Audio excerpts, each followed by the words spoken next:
let me review briefly the meaning of angular momentum relative to a point A. It is the position vector relative to that point A cross P. Therefore, if I have a certain momentum, P, here it is, and I have here a point A,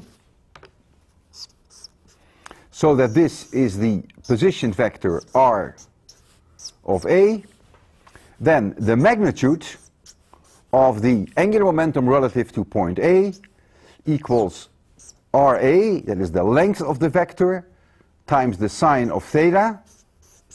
If theta is this angle, times P.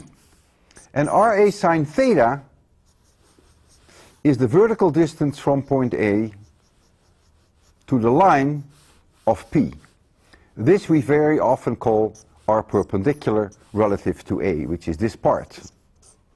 So you also see sometimes R perpendicular times P.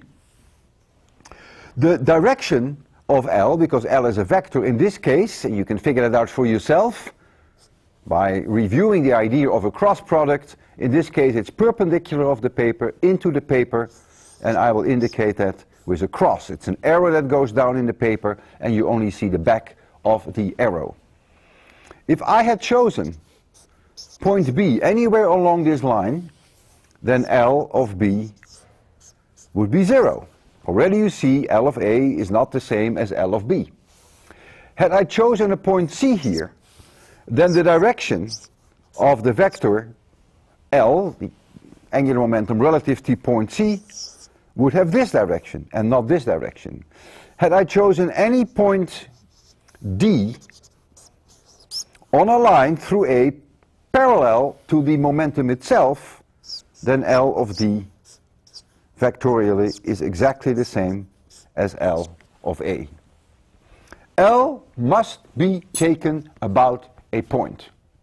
The idea of L about an axis is very unfortunate language. I would almost say it's dirty language. And I realize it's being used by the authors of your study guide. And I discussed this with Professor Busha, and I think he agrees with me. It's an unfortunate language. What they always mean when they say angular momentum about an axis, they really mean the component of the angular momentum parallel to that axis.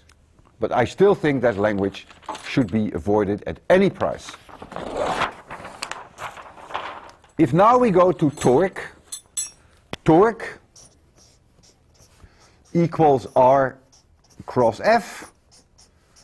And so everything I've said holds, except that now you have to replace L by tau, and you have to replace P by F.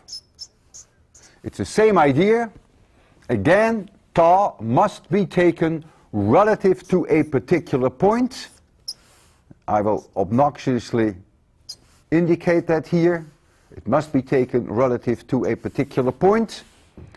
And to talk about the torque about an axis is undesirable language. And whenever the authors talk about a torque about an axis, what they really meant to say is the component of that torque. Torque is a vector, so torque has various components.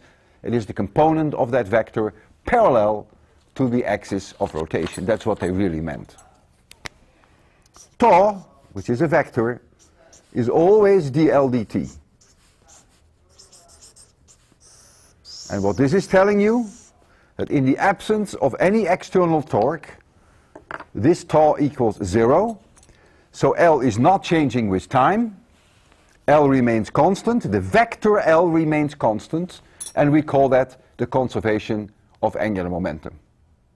And the remarkable thing is, as you will see in the next problem, that you sometimes can pick a point about which angular momentum is conserved, and sometimes you can pick other points about which angular momentum is not conserved. And that's why all of this is not so intuitive.